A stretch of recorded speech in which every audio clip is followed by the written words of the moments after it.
All right. Hi, everybody. This is Jamie Casarda, your holistic pet mentor.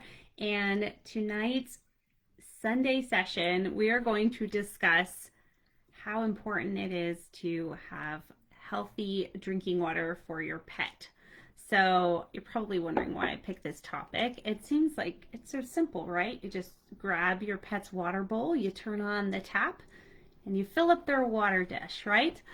Well, let me give you some tips on how we can make sure that our pets are getting really good drinking water, that we're choosing bowls that won't cause problems with their mouth or their skin around their mouth, and that they won't be ingesting any chemicals that could leach out into the water.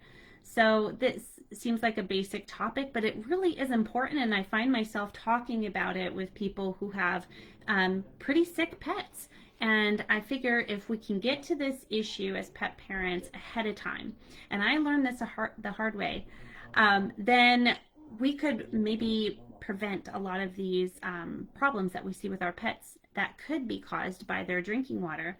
Hi, Melissa. Thanks for being here. It's good to see you. All right, so let's talk about how much our pets are drinking in the first place. So it's really important that our pets get a high amount of water.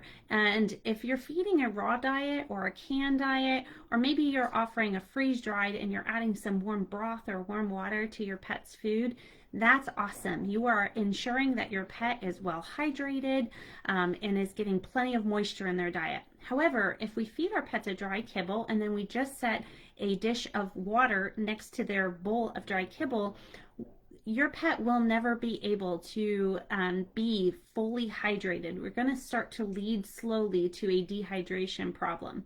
Okay, the reason that is because dry kibble has very little moisture. It's usually less than 10% moisture. Okay, our pets are designed, cats and dogs, so are people, to have a high moisture diet. So when you give, if your pet would have raw chicken or raw turkey or a raw rabbit, that animal is going to be about 70% moisture, 70% water. So they are designed to have a lot of water in their diet. So we want to make sure that no matter what you're feeding, that you're adding extra moisture to it, and that would be a great way to help get that into their diet. So if you have to feed a dry kibble, add some bone broth to that.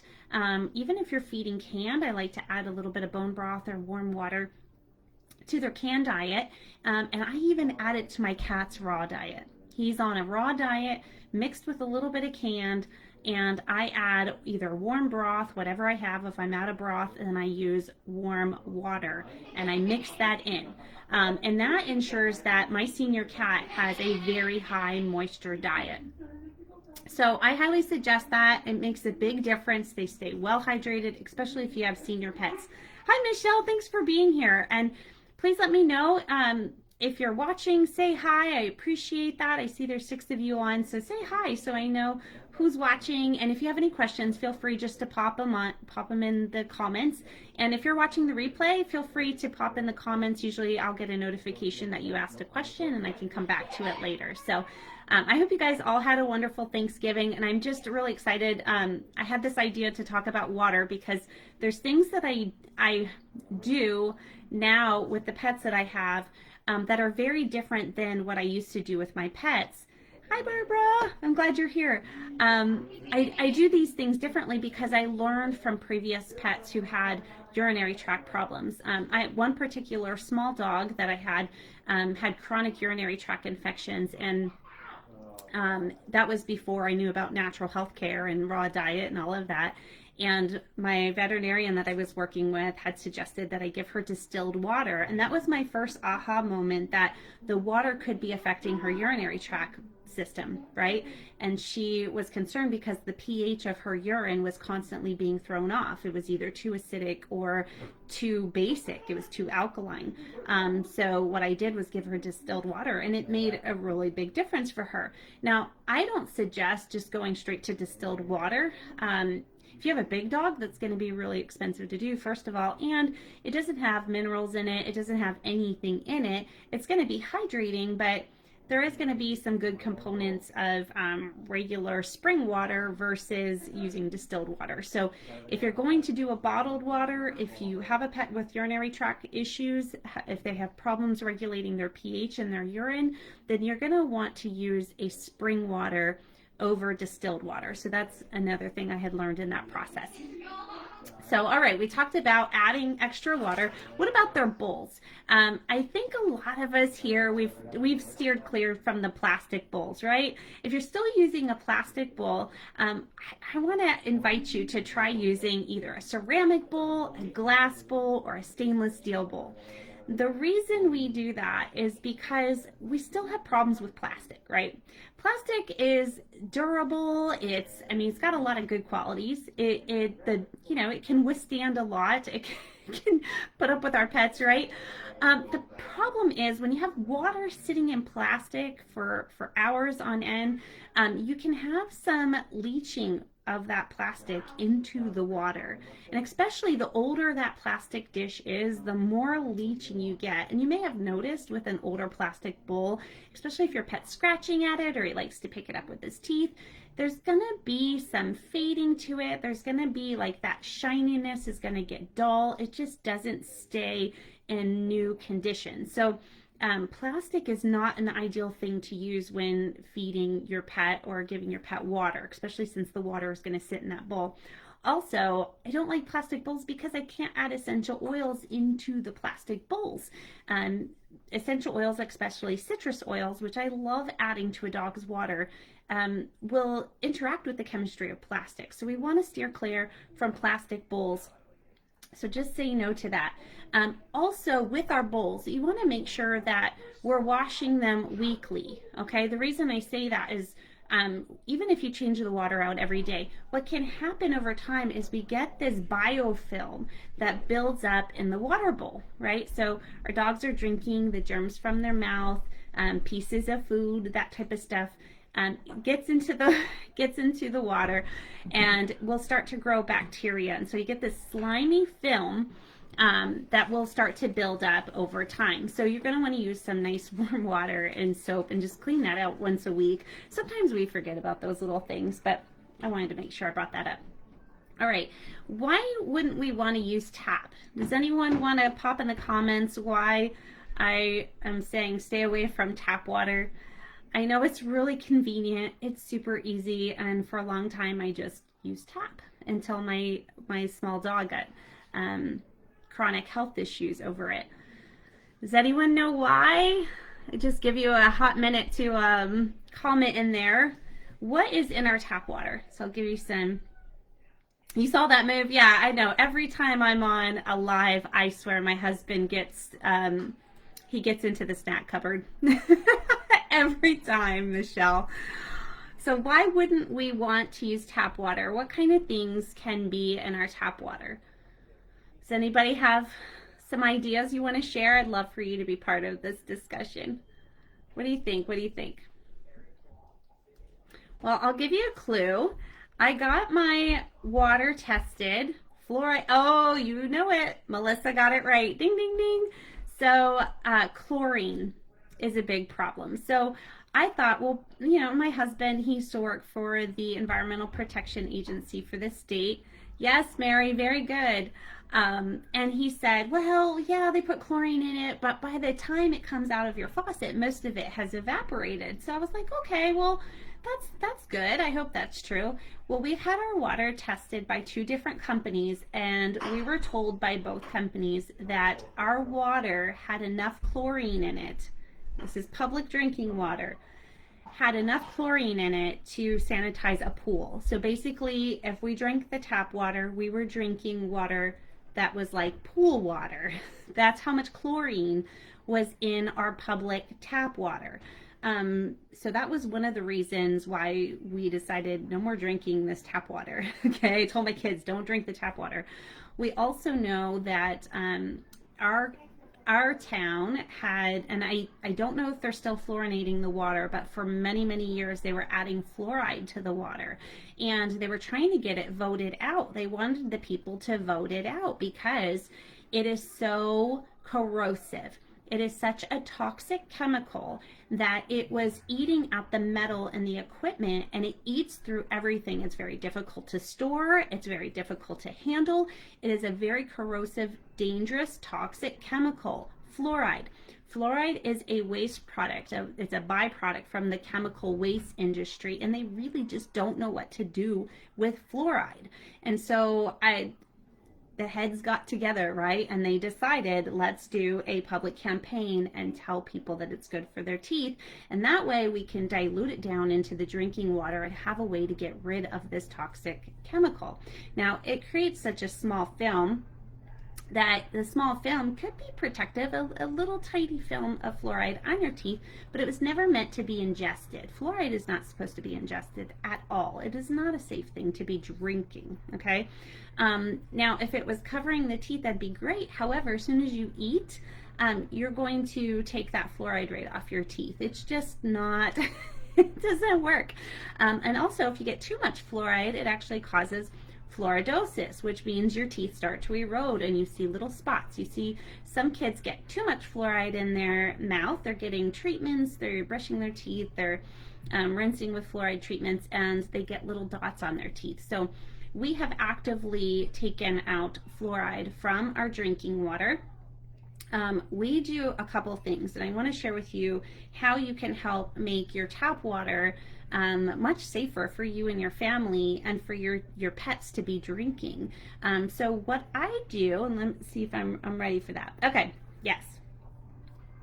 So what we do is we decided to get a water softener. Not only was our water full of chlorine and or had a lot of chlorine in it, but it also had fluoride, and it was hard, very hard water. In fact, it was building up. It was causing our plumbing to clog. It was causing a lot of wear and tear on our handles, our faucets.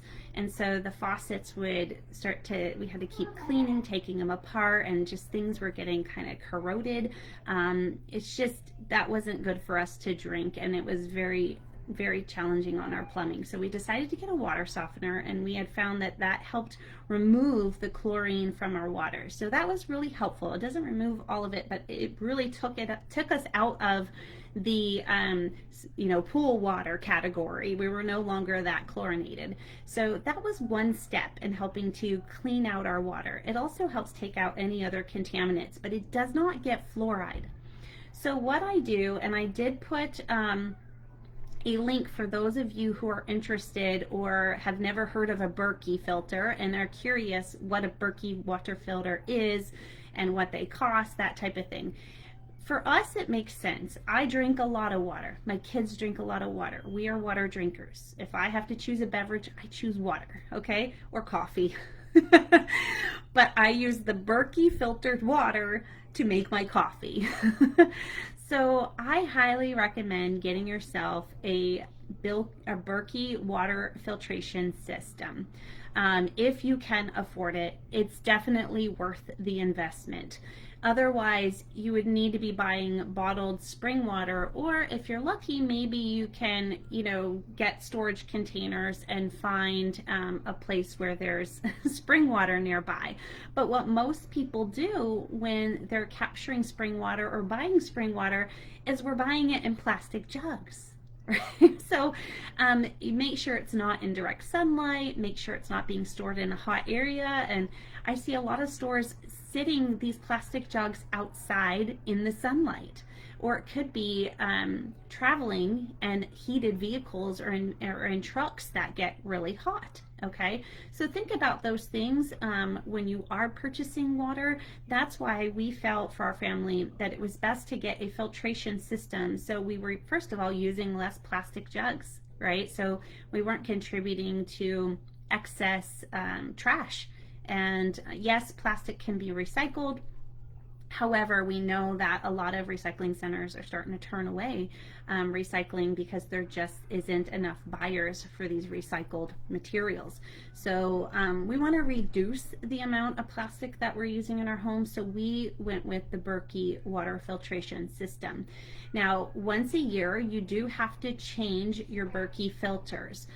We use both the carbon filters that take out contaminants and also take out chlorine, and we use specialized fluoride filters that you can add on if you want. So the link that I shared with you has both the fluoride filters and the general carbon filters. I really like the fluoride filters. That is the water we drink. And for a family of 4 and 2 pets, we just have to change it out once a year, and that's about average for most people. The filters are not cheap, but compared to what we would spend if we had to purchase spring water, it is definitely the best way to go. We'll save you lots of money. It's just that initial investment, and frankly, when I go to buy the filters every year, I cringe a little bit. I'm like, oh no. But then I think, okay, you know, that's paying for our water the whole year, and we have that peace of mind that we're getting good, clean drinking water, and I don't have to worry about my little pets having kidney issues.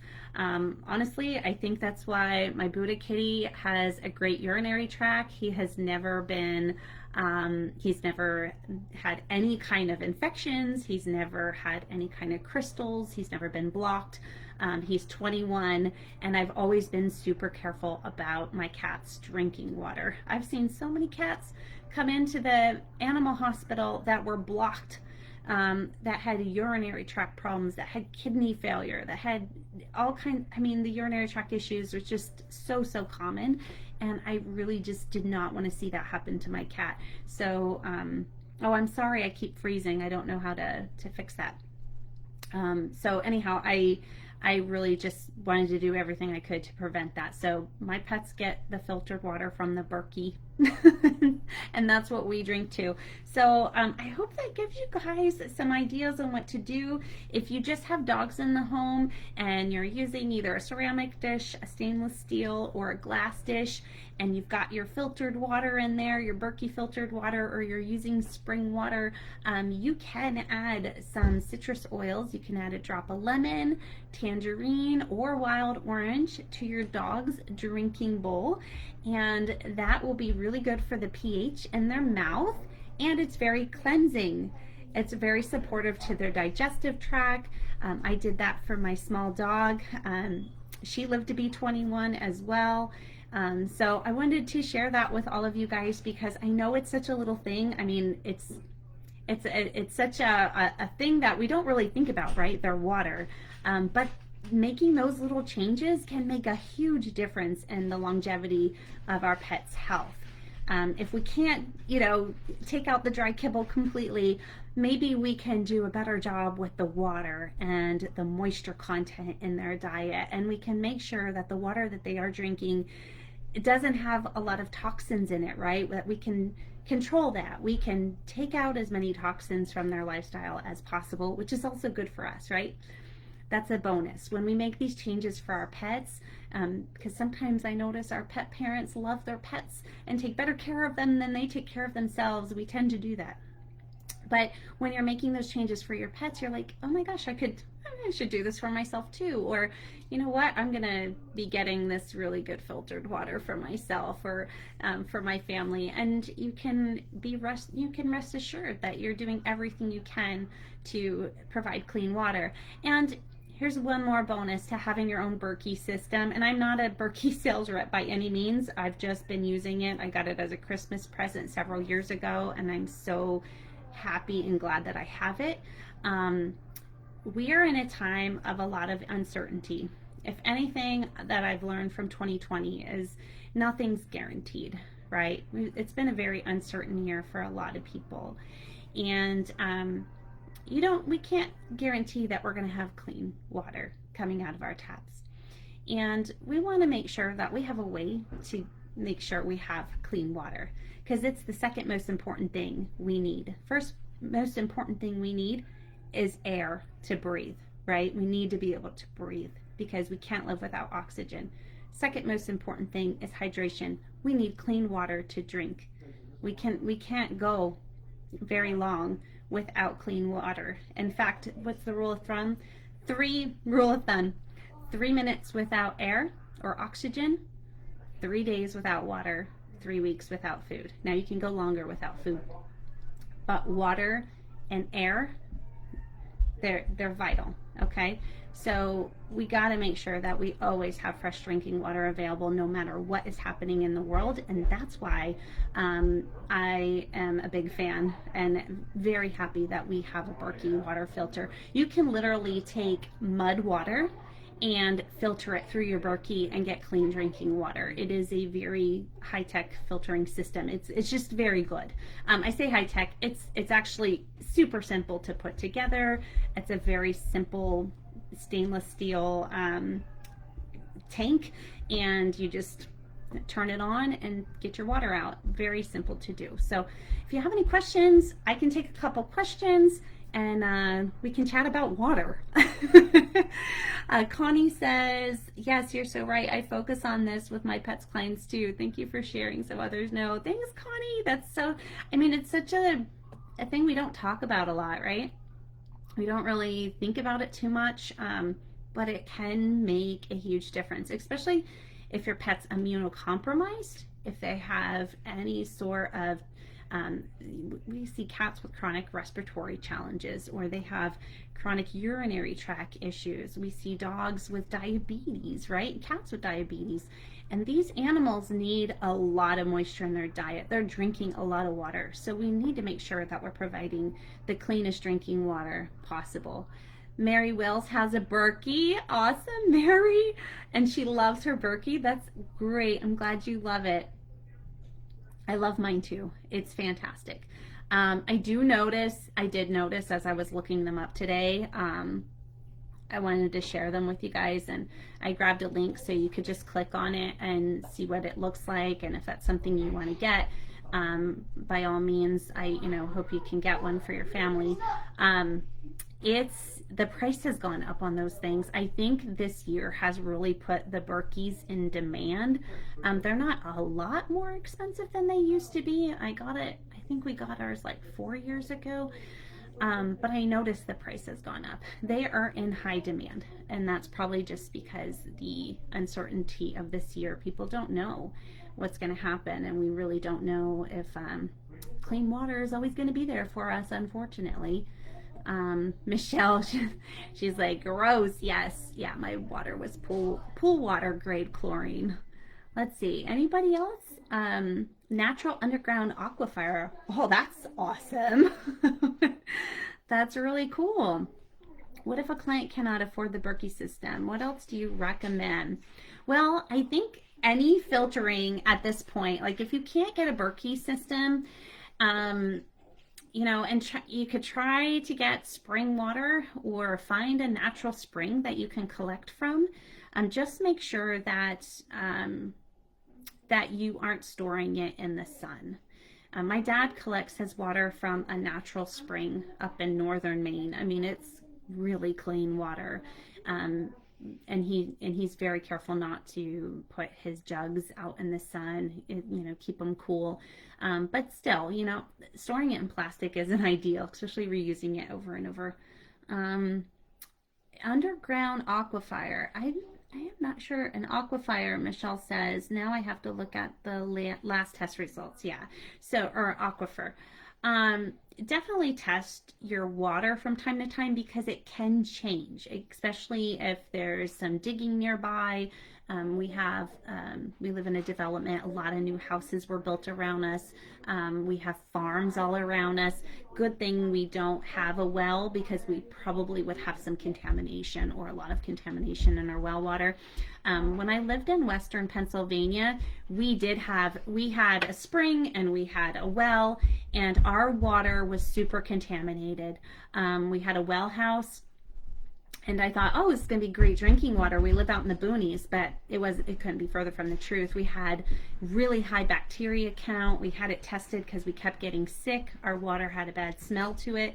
And we found out we had like 99% bacteria growth. It was horrid.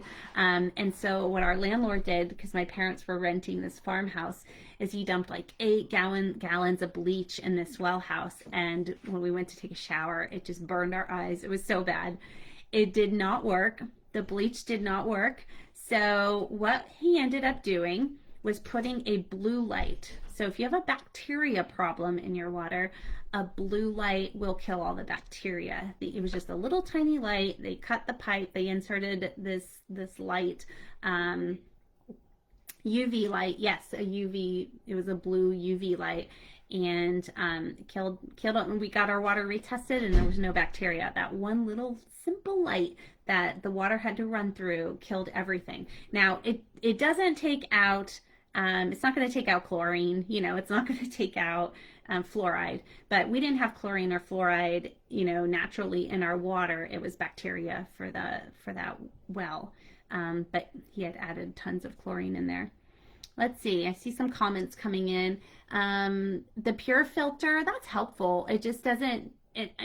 Putting a filter on your faucet. You can have a whole house filter. You can do. Now, a Berkey is way cheaper than putting in a water softener system. Trust me on this one. We do both. But yeah, if you can't afford either, you can try the pure filter. I used to do that. I used to just have like a little filter, but with our family of 4 and pets, it couldn't keep up with our water demands. I could drink that pure water filter just in the morning, 1 jug, right? And again, it didn't get out everything. It didn't get the fluoride out. Connie also stresses to her clients that bottled water at the store is not like filtering, and in fact, a test showed plastic particles. In 28 or 30 that they tested. I was concerned about that. Many times I go to the store, or even when you go to the gas stations and you see like all these sacks of bottled water sitting out next to the gas pump in the sun. Like, I wouldn't drink that. Don't drink that. So it just makes me wonder, what else are they doing? How are they storing this water? Do you have a glass dispenser that you use or suggest? Wally goes through so much water every day. A glass dispenser. I'm not sure. Oh, you mean like instead of refilling it? That's a good question. There's so many pet things on the market where they can refill their water, but I think most of them are plastic. I have a glass dispensing jug that I got at Walmart, and it has a metal tap, and it's like this big jar. And that's where we, when we have parties or get-togethers, or even when we're just making a big jug of water with different essential oils, and I like to put fruit in there, or cucumber slices and ginger and lemon. I'll use that, and then we'll get our water out of that. But yeah, to keep it going on a continuous basis, Michelle, that's a good question. I don't know of any, hun. All right, any other questions? Michelle, I'm gonna have to look up what this aquifer thing is. You were saying you have an underground aquifer. Is that just the natural aquifer, or is that the name of something that you use to filter your water in your well? No, yours is natural. It's a natural underground aquifer. Okay. She has a well. Yes. And I think most people have really good well water, but I do suggest that you test it, because like I said, when we moved out in the country when I was younger, we did not have good well water. And it can definitely it can be hard, it can have contaminants in it. You definitely want to get it checked. All right, so well, thanks for being on live. Oh, it's like a spring. It's very similar to a spring. Very cool, Michelle. It sounds like you have really great water where you're at. But yeah, it would be good to get it tested at least annually. Or if you have, most people can test their own water. There's lots of kits available. I'm a DIY person. I like to do it myself. So you can get little strips. There's like little, I don't know, dyes and things where you put it in. It's like doing your own chemistry experiment. And you can see if you have contaminants in your water. That'll save you money too, instead of having somebody come out. Or what we found is when we had the guys come out for our to get estimates on the water softener, and they did the testing for free. So that was nice. We got 2 different tests because we were comparing companies, and they both said the same thing. So they got the same results. What are my thoughts on pet owners purchasing the fountains with filters? You do not recommend them because the water isn't getting changed daily and their saliva stays in it. Yes. Yeah, Connie. I totally agree with you. Um, the fountains, okay, so there's pros and cons, right? It can encourage your pet to drink more. Pets love running water. They love running water, they're more likely to drink it. So I can see why pet parents love the fountains and the pets like to play in it. It's great. However, it's plastic and the water has to go through a filtration system. But I was pet sitting for a friend and I went to change out her water and the fountain was very slimy. It was slimy. And she puts fresh bottled water in that fountain every single day for her cats. And it was just really built up slimy. And I'm like, wow, that's a lot. So, and like I said, she puts fresh water in there. She cleans it regularly. You have to be really careful with those water fountains for sure. Yeah, I think there's nothing beats an old-fashioned good old stainless steel bowl. So I like the ceramic bowls personally. I have a big ceramic bowl, and glass is great too, but it better be heavy duty, right? It better be heavy duty. So there you go. All right, everybody, thanks so much for being on live with me. And if you watched replay, thanks for hanging in there. If you have any questions, let me know. And if you don't have essential oils in your home yet, make sure you send me a message and I can make sure you get the best prices and become a wholesale member with doTERRA Essential Oils. Also, if you have pet questions and you want to dive deep into nutrition or essential oil protocols, or vaccines or any of those great things, I do pet consulting, pet care consulting, and you can book an appointment and we get to talk one-on-one. We can do a video chat or a phone call. If you're local in Pennsylvania, I'm in South Central Pennsylvania, I love to still do in-person meetings and I can meet your pet right in person. So thanks so much for being on, everybody. I hope you had a wonderful Thanksgiving, and I will see you next Sunday. And next Sunday's topic will be, it's going to be a good one. I know, I planned it ahead this time. It's going to be pet food storage. So today we talked about water. Next week I want to talk about storing your pet food, especially those of you who still have to feed some kibble. Okay, so we'll talk about that next week. All right, have a great night.